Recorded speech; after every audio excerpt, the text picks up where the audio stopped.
Our lives are a string of insights, flashes of inspiration that can be the catalyst for new ideas. However, our pace of life these days means we tend to miss some of them completely.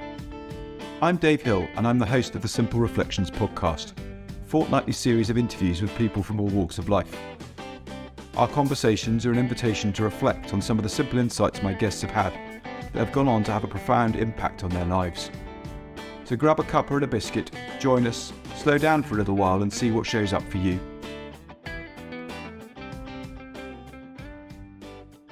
Welcome to the next episode of the Simple Reflections podcast. Today I'm rejoined by Jacqueline Hollows. Jacqueline joined me back in June 2023 on episode 8, and here we are in the 80s. So that's quite a fun thing to bring her back. But I've known Jacqueline probably for about 9 years now. She was on the faculty of One Thought when I went through my foundations training with them. And we've kept in touch on many different levels over the years. And I'm always excited to see what she's up to. And this week I saw a post about an organization that she's just become a trustee for called A Band of Brothers. And it sort of rang something in my mind going, I want to learn more about that. And I thought, well, why not learn more about that with all of you as well? So, Jacqueline, thank you so much for coming back and joining me again. Oh, thank you. Thank you. It's so cool. That's incredible. 8 to 80 something. That's absolutely amazing. I love that, Dave. And thank you for inviting me. You're very welcome. Very welcome. It's always nice to have a smiley face on a Thursday morning. So yeah, a lot has happened in the last few years since we last spoke, I suppose. But you've been busy writing books. You've been creating new things. You've been having all kinds of exciting conversations with people, and then also becoming a trustee of a charity. So start wherever you like with that. But what's new and exciting in everything for you at the moment? Wow. So what's new and exciting is I've pivoted now from the social enterprise. So I closed that last year, which was really painful to do, but was exactly the right thing to do. And I now support changemakers who want to have big impact but actually are not getting paid, so they want to have income as well. And I support them in that. So to have more impact, but also to get compensated properly. Mhm. Because I found there's a gap in people with a transformational understanding. They've got all this heartfelt work they want to do in the world, and they sort of think about themselves last. Mhm. And also, there's a whole plethora of stuff about asking for money and getting clients and bro marketing and everything. So I'm in that space now and have been doing that for a year. I've Cool. got a premium group program that I run, and I've just completed the third one. Nice. But I also kept hold of, we have a prison buddy writing scheme. So I kept hold Cool. of that. That's still going strong. In fact, we need more volunteer writers if there's anybody who wants to do that. And we've got 25 volunteers. We're in 50 odd prisons in the UK, and working with usually around about between 30 and 50 people at any given time. So that's fun. I'm really, really happy that I kept that, Mhm. because it's part of, like, it was a small thing in a way that I could keep a hold of and keep having impact. It's amazing how a little goes a long way. Absolutely. Absolutely. And there is a lot of potential for our country sitting confined in buildings all over the country. And that potential just needs some direction and some potential guidance to see how to channel their efforts in more profitable, not profitable is the wrong word, more um, more supportive ways, I suppose, to society rather than the routes they've been taking so far. I've recently um, read what's his name, Timpson's book about leadership, which was quite interesting. But also, I'm a trustee for a small charity called Brave Hand here in Scotland that provides assistance dogs for veterans. But we've paired up with another organisation called Restart Dogs. I think I might have got that wrong. That's bad. I need to think about that. But they take dogs into prison and the prisoners train the dogs so that we're the first year and 18 months or so, the difficult bit for us to do is done in prison and provides an opportunity for someone to learn a new skill that could potentially lead to employment afterwards, as well as a meaningful connection with another being, albeit one with floppy ears. Um, I think, leaning into trying to create opportunities for people when they are um, in a fairly right place, really, to be injected with some other ways of looking at the world is a really, really useful thing. For sure, for sure. And um that little goes a long way, like the thing with the the creatures with the floppy ears. There's so much healing that happens from doing that sort of work that you can't even measure that, and you can't have on an impact report and so on. And that's the same with my work, is that or the volunteers work, they put their heart and soul into stuff, and we actually never know what happens to people once they're Mhm. released. We don't have an infrastructure, we don't Yep. have any of that. But we absolutely know that there's impact, because one lady, for instance, has been writing to someone with autism for over 2 years, and you can see the shift in that time, and the settling down, and the realizing of their own worth, and so on. So really happy to have kept hold of that. And Mhm. obviously, I had written my memoir even by the last time we spoke. Yep. I published that year, didn't I? Yeah, yeah, you did. Yeah, I published in November and we spoke in the June. So that's great. That's out there in the world. And the boys often write and say, I've read Ring of an Angel, and can I have, because I write for the prison newspaper as well. Mhm. That's how we get our leads. And so I kept that going, and you know what it's like when you start a new business. There's a lot to learn. Mhm. And I hadn't really ever done sales. Like, I'd never recruited in that way, in the way that I thought about it. Although I had, because I'd done fundraising, I'd attracted donors, I'd done grant writing, and all of that.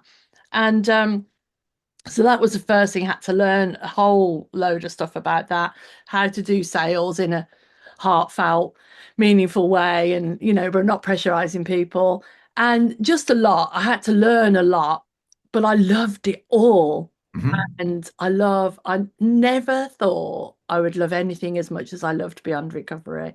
And I love what I do now so much, Awesome. which goes to show you just don't know. No, no. Sometimes you have to take the leap. I struggled after COVID to get any traction. We pivoted, we worked with gambling, we worked in the homeless population, and I really struggled to get the traction. And actually, in the end, it was this work is done. And it was gnarly, Mhm. I don't know what to do. And I didn't know what to do until I took the leap, until Yeah. I gave it up. And then, it came into my mind, well, no matter where I speak around the world, people say, how do you start a business? How do you get into prison? How do you do this and that? And so I started this program, Impact Activator. And actually, a mutual friend of ours helped with the name of it, Nikki, because she Mhm. was talking to me. I was saying, I'm going to do this thing, and I'm going to get people everywhere to be out there doing stuff. And she said, you know what you remind me of? You remind me of slime. You know, slime. Yeah, yeah, yeah.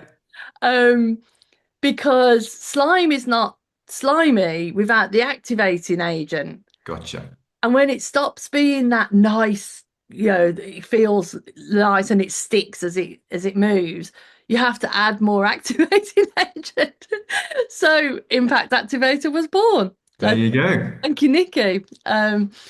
Anyway, I I realised a mutual friend of ours, we won't mention his name, at the same time as I was thinking about closing my business, went back into prison. Mhm. And he is an incredible person, an incredible teacher, an incredible speaker, so heartfelt, had everything, the whole package, the looks, the moves, very impactful for people that he spoke in front of. And he did a big crime and is in prison now for a long time, Mhm. 18 years. And he will be um, a middle-aged man when he comes out, and his young children will be grown up. And all of this was around the same time. And where I got to was, I honestly believe that young man wouldn't have got there if he'd have had access, easy access to this conversation that we have. Mhm. And you think, oh, well, they do have access, there's things online. And I mean, on the doorstep. He lived in the hood. I want people in libraries, in community centres, in down the local pub, in the park, as well as leaders and coaches and so on. But people who can just be available, because I honestly believe that if he could have stayed in the conversation, because it didn't happen overnight. You weren't a stand-up citizen and then all of a sudden you're in prison for a big crime. It happened over a period of time, and he knew he was on a slippery slope, and other people knew he was on a slippery slope, but it seemed like there was nothing to be done. Mhm. And I reflected on that for months because many people came to me and asked me, what about this? What about that? And I reflected on it and I thought, we just need more. We need more of us out there having this conversation, Mhm. accessible to the communities that wouldn't normally get it. And as he always used to say, we're not looking for well-being. We don't even know that that's an available thing. Yeah. But you pointed to with your books that you're going to be publishing later this year. People are looking for a thing, and then the thing should lead them to Yep. well-being. They're not looking for well-being. So that's another thing that I help people with is like, what's the message? What's the real thing that you help with? So all of that sort of came together and turned into what I'm doing now. That was amazing. And then I wasn't looking for something else to do. I'm very, very busy. I'm writing, I published another book since Wing of an Angel, a little mini book called Let Them Feel It. And I wasn't looking for anything else because I'm in the middle of writing another business book called The Guilt-Free Calling. And that's the first time I've said it publicly. There you go. You heard it here first, We folks. did indeed. Yeah. And I am doing guest appearances on podcasts and other facilitators, programs, and so on. And I was on a facilitators group program doing a guest appearance in December or November, and somebody on there went on to read the memoir, research, found all these videos about the guy that I told you about and everybody else, and then contacted me and said, would you consider applying for the role of trustee on our charity? And I said, no, no, I don't have time. I don't have time. It would be a distraction. I would want to put my all into it, and I'm not sure that I could.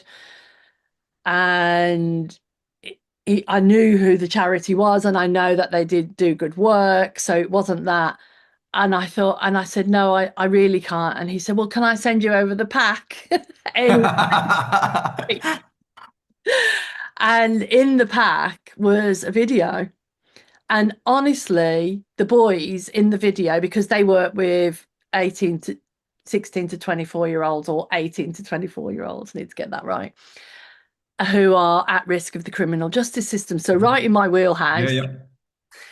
And I watched the video and I thought, could have been my guys. Those people in the video could have been my guys. It's a different paradigm. They use something called the rite of passage, and it's a whole thing where you go in the woods, and I'm not Hmm. quite sure what happens, but things happen in the woods, and people have breakthroughs, and they get a mentor. They get an older mentor who has been in that with that lived experience. So brilliant setup, absolutely brilliant setup. So of course my heartstrings were pulled, and I thought, oh no. And then I spoke to Rob, my husband, and I thought he'd say, no, you haven't got time. And he said, this looks really interesting. And the truth is, and I had a conversation with the guy and asked him why did he want me to apply. And the truth is, I did have very good criteria for doing this. I have got lived experience of working with that Mhm. population, and I've got something different to bring to the table. Yeah. And as he said, I've got tenacity and I'm brave and so on. And he said, and the main thing is you won the hearts and minds of the men because they call you Mama J. And I thought, I don't even know why I want to do this. I don't even know if I want to do this, honestly. But life has put this in my path, Hmm. and I've never ignored life before. So go for it and see what happens. I don't know why I've been called to do this, but I have. And it could have been, as I thought every step, it could have been just that I needed to update my CV, because I had to go through the application process. So I did all of that. I got the interview. And then I thought, well, maybe it's just I need to have this interview. I got the job. And I start on the 27th of April. I'm started now, but our first board meeting is on the 27th Yeah. of April. But honestly, it's a great fit. But the truth is, I'm doing it because life nudged me that way. Mm. And it does feel like, and I had the thought back in the day, it feels like a full circle moment Yeah. where everything I did before is now I'm going to do it in a different capacity, less hands-on, although, I've requested obviously that I can be as hands-on as possible and be in the community and so on. But it just goes to show that nothing you do is wasted. No. Everything you do in life has a place. Hmm. And we talked earlier about consistency and showing up and just keeping going, like your podcast. Who knew back in June 23 you'd still be doing it now? And here No. you are every week, I Every think, 2 weeks. every 2 weeks, showing up, doing it even when there's not a guest. And wow, now you've got over 80. And that's how it works, isn't it? And sometimes, and it may come a time when you think, I don't want to do this anymore. I'm not feeling it, or whatever. Life happens, but nothing is wasted. Like, Absolutely. God Absolutely. knows what she's doing. Yeah. Yeah. I have no idea. Well, I sort of had an idea for this one because there was a particular subject I wanted to ask you about, but the vast majority, I'm just interested in the person in front of me, and I have no idea where the conversation is going to go. I didn't really know where this one was going to go, to be honest. But that's what's exciting about this. That's what's exciting about human interaction in general, really. We have no idea what we're going to uncover together in the next few moments. And in there will be something that may seem insignificant or we don't pay any attention to in that moment, but just goes, oh, wait a minute, I remember such and such on this day, but and it all just starts falling into place. I can't remember the name of the book. I read a lot, but I struggle to remember titles and authors and bits and pieces. But it was a book being written by two guys, and they got really comfortable with a chapter, and one of them said, something's not quite feeling right. I'm just going to take it away for the weekend, and I'll, let me come back to you on Monday. And he'd completely rewritten it. And the chap said, well, what about all that effort we put into the chapter we had that we were all right with on Friday? He goes, no, there's no such thing as sunk costs. We wouldn't have this chapter now if it hadn't have been for that. And I know that, I've seen that time and time again where I've done something and either something's gone wrong, and I've had to redo it, but the redoing of it has made it a better version than the one that I was comfortable with to start off with.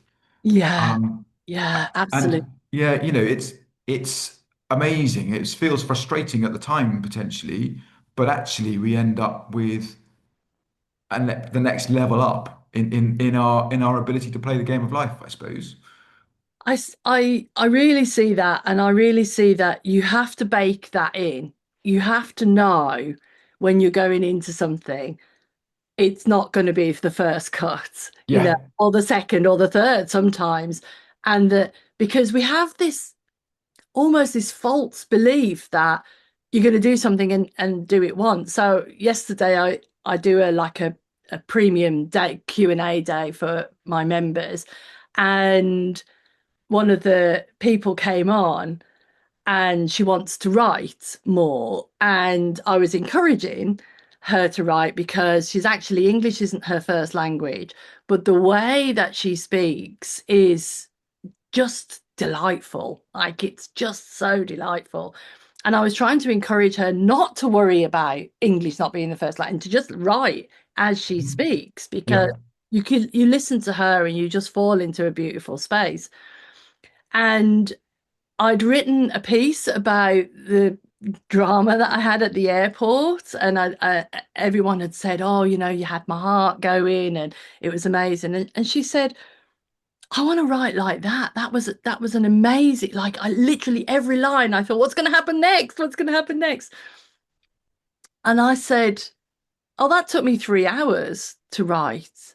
And she went, "I can't believe it." And I said, "What? What did you think? I just sort of dashed it off, And sometimes I do. Sometimes I dash things off." And she said, "Oh, I'm so happy to hear it took you so long." I said, "Absolutely. It started as a note on my phone, on the plane. And then I thought, this is turning into something. Hang on a second, like about an hour in, let me get my laptop out," and then transferred it over to the laptop. And it was edited and crafted, and because I felt that it was turning into something. Hmm. And none of that was, no, I just wanted to get that out once it was done and done, done and dusted type of thing. But it could be a week later that you're still working on it. None of Hmm. it is wasted. And all of it takes longer than you think. Yes, always. Always. I mean, too, I still get surprised. But it always takes longer than you think. So when you're starting something, when you're in the middle of something, it all takes longer than you think. So you have to bake that in and understand that there's no overnight success. Hmm. It happens because you put the shift in and you keep learning, and then you change and do something else. And a big part of when I gave up Beyond Recovery was I'm no longer the prison lady. And that has taken a while to ripple through to the Hmm. network, if you Yeah, like. yeah. And part of that was, right, I need to be more visible. I need to get on podcasts. I need to speak to people, write stuff about it so that people know, I'm not, because in a way, I was very attached to that identity Hmm. and what it meant, Yep. it meant about me and what it meant about the work that I've done and so on. And I had to like rebirth myself out of that into, well, I'm nobody again now. And not that you're ever nobody, but you know what I mean? Hmm. I'm a new person starting a new thing. That's all I am. But I see from a band of brothers and everything else that's happened, but all the ingredients all feed the new phase. So you're never starting from scratch again, really. No, no, because where we were when we started something was a point in time, and there's a whole load of experience that we don't necessarily take account for to get us to where we are today, which is our new starting point for anything and everything. Um, well, when we realize that actually we aren't the person that we were when we started, whatever it was in the past, we're an updated version of that, Yeah. and that we're constantly getting updates. So what's to lose? Let's just try and see what happens. I was speaking to a potential new client yesterday who who's who was sort of stuck in a this doesn't feel right. I want all these things to be different. So okay, well, what's stopping you? Well, I haven't got the motivation.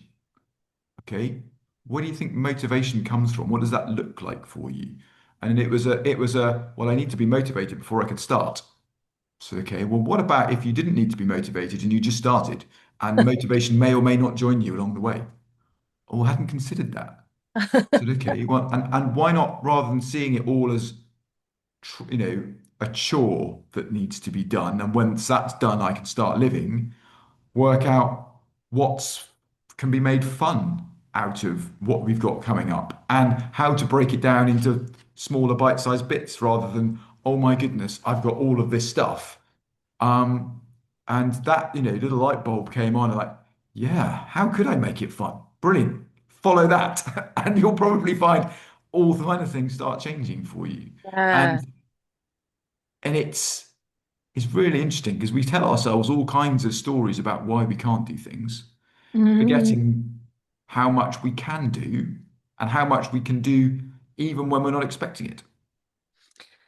Yeah, and I want to come back, Dave, to I think it's a beautiful arc, your podcast, because of the consistency and the showing up and the doing it when no one came and all of that. It's such a good metaphor for everything. Hmm.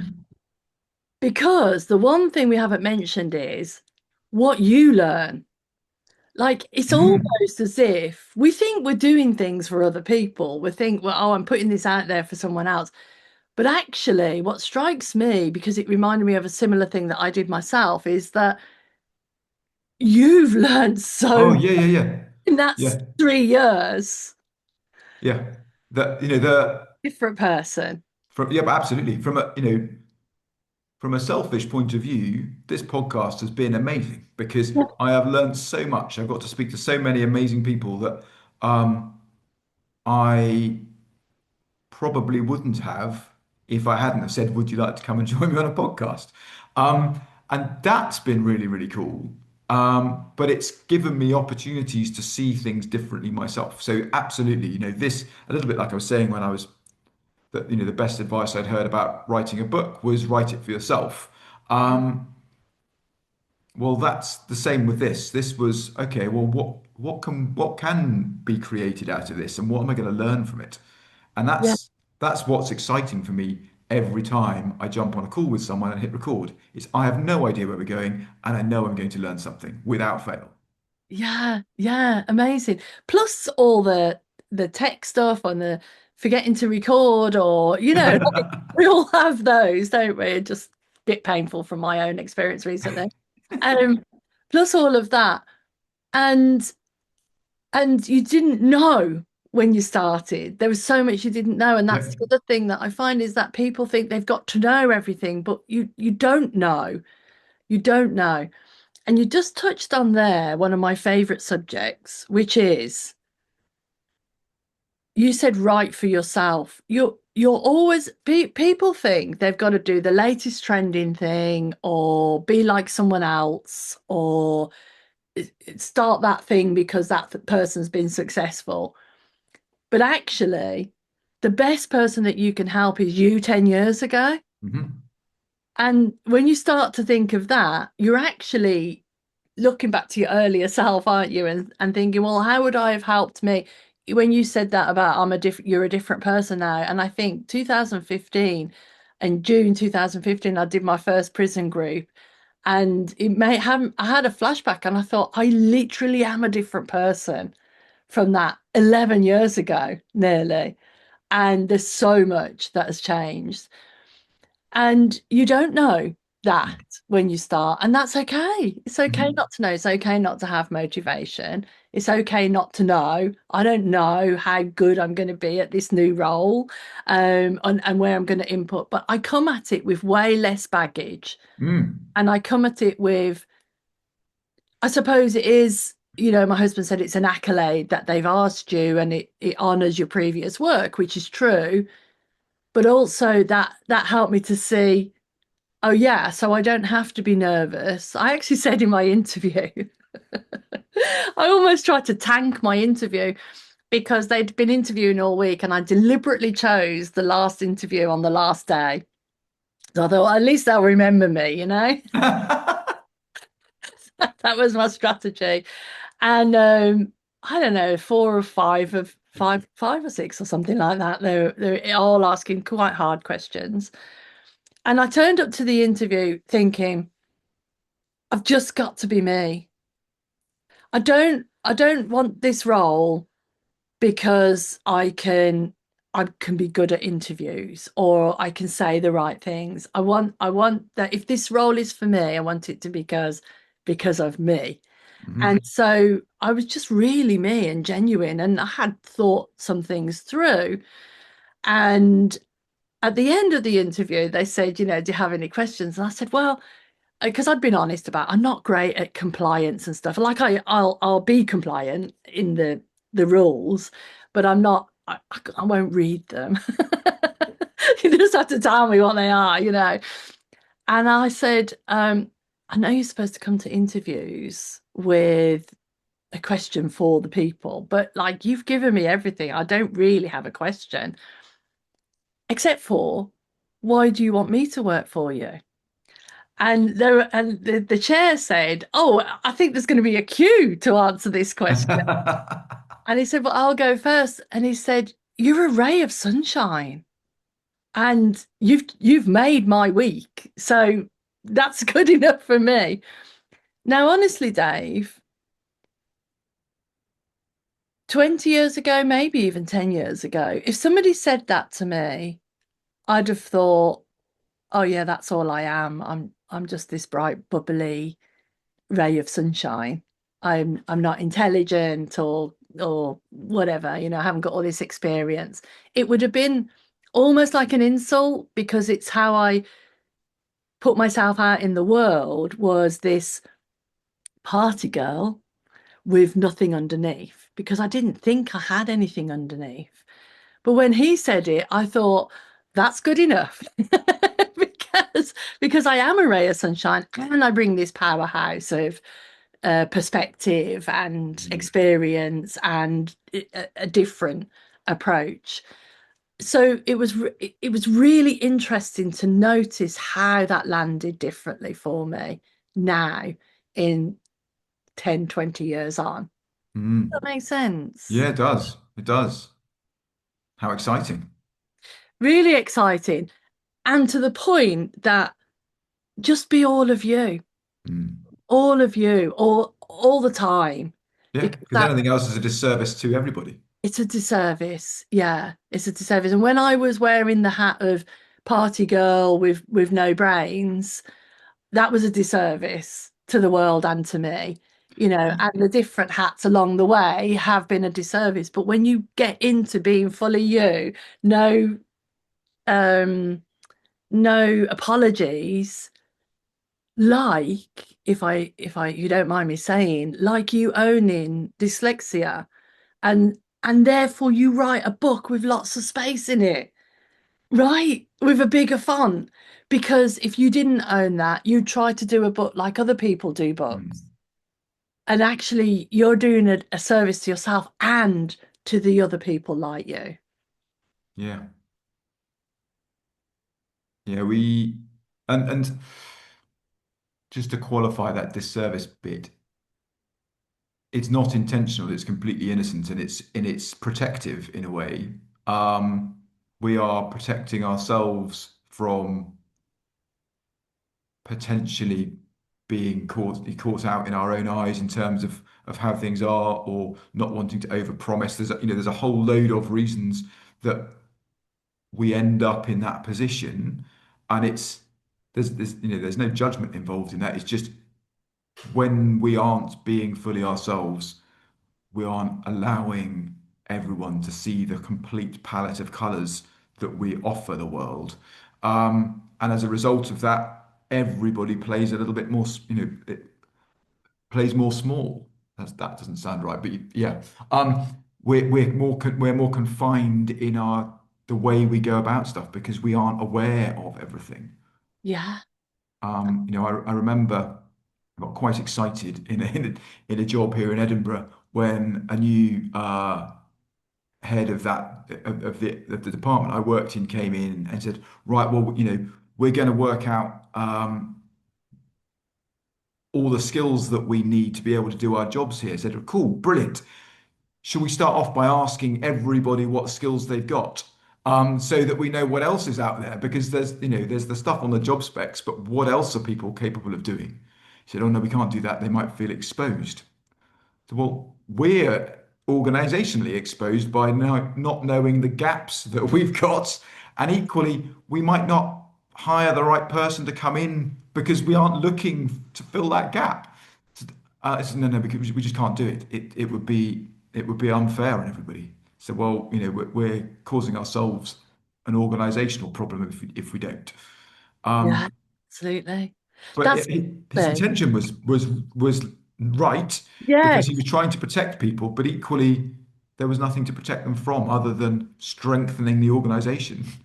And themselves, Yeah, because that's one of the first exercises that we do is what skills have you already got? What experience have you already got? Because you talk about the understanding, the inside out understanding, right? yeah, Well, most people, in my experience, have a before and after. I did too. It's like, and life started after I met the principals, you right? Well, no, actually, there was a whole load of life, yeah, depending yeah. on how old you are, before that. And one of the first things I do is like everything. I want to know everything. What skills have you got? What experience have you got? What have you dabbled in? Including then your network. Who's your network? Who do you already know? And people are always surprised because Mm. they always remember, oh yeah, I know how to do this thing. I don't know, do threading or I once, did a landscape gardening thing. I didn't want to stay with that, but I did it and I know about trees and all sorts of things come out. And then you start to look at yourself as a whole person with a whole load of different nuances and skills and activities and interests instead of this one dimensional, I want people to have more well-being, which is generally what people say in some format or other. But actually, no, you come with this whole plethora of ingredients. Let's look at all the ingredients. You might Yeah. not want to. I don't particularly want to do project management, but I do it every day, really, Hmm. because it's a core skill of mine. I don't particularly want to do IT, but a band of brothers want me to help with their new IT thing. But it's a skill that I've got, and I can get involved however much or little that I want to do, and really, really encourage people just to do that. They can just do that on a piece of paper in a Yeah, fun way and enjoy yourself. You yeah, know, like embrace yourself and the amazingness that you are in the world, even if you think you've done nothing, that cannot be true. If yeah, you're alive, you have done stuff. And it yeah. doesn't have to be big. I've published a book or I've started a business. It can be just as simple as I took care, not this is not simple, but I took care of somebody, Mhm. I was a carer for a while, or I learned this or I learned that, whatever it is. And when you embrace that, you start to bring forward like, well, who am I really in all of this? Mm. And embrace your full self. And it's so beautiful. People are so beautiful Yeah, yeah. beneath the mask. But yeah, beneath the story they're telling themselves and the world about who they are. who they are or And who they think they are. yeah, absolutely. And it sort of brings us full circle back round to, the a band of brothers thing. Those young men are innocently telling themselves a story about their worth and their position in the world and how they need to show up to survive, which helps them a little bit, but actually confines them a huge amount and stops them seeing their full potential. And here's an organization that you're getting involved in that helps them see who they really are Yeah, uh, at a point before they end up in trouble. yeah, And what a wonderful gift that is. yeah, Because, you know, those young men that you help directly, it doesn't stop there. The way they're showing up with their friends and their families will have shifts for them that will be beyond your sight, but will have a real positive impact. And I think that's the exciting thing. The idea that you had of having people in the library and in the pub and bits and pieces. Well, those people in the library and the pub are just like you and I right now. yeah. Um, uh, there's just the conversation's a little bit different. And if that conversation shifted just 1% in this direction, what could that change? And that's, Absolutely. that's what's exciting. That's why one of the reasons I've kept going with this really is I have no idea who is listening and watching this. Um, and I have no idea the impact that that's having, but I know that someone will catch something somewhere which will change the trajectory of their lives. That's, that's priceless. Yeah, really is. Yeah, well done. Well, thank you, and well done you. Jack, Jacqueline, thank you so much for joining me today. It's been a lot of fun to hear what you're up to. I'll put links to the Impact Elevator. Oh, I've got that wrong, haven't I? Impact Activator, and a band of brothers, and how to find you in the show notes. Thank you. You're very welcome. Thank you Lo- so much. Thank you for listening. Yeah, lovely to see you. See you soon. Thank you for joining us today. If you've enjoyed the conversation, feel free to subscribe and join me and my new guests next time. If you're interested in the work I'm doing, or you think I can be of service to you or your organisation, please email dave@simplicityofmind.co.uk. Remember, see if you can find time to slow down and reflect. Those simple ideas might be worth listening to. Take care, and I hope you can join me in a couple of weeks.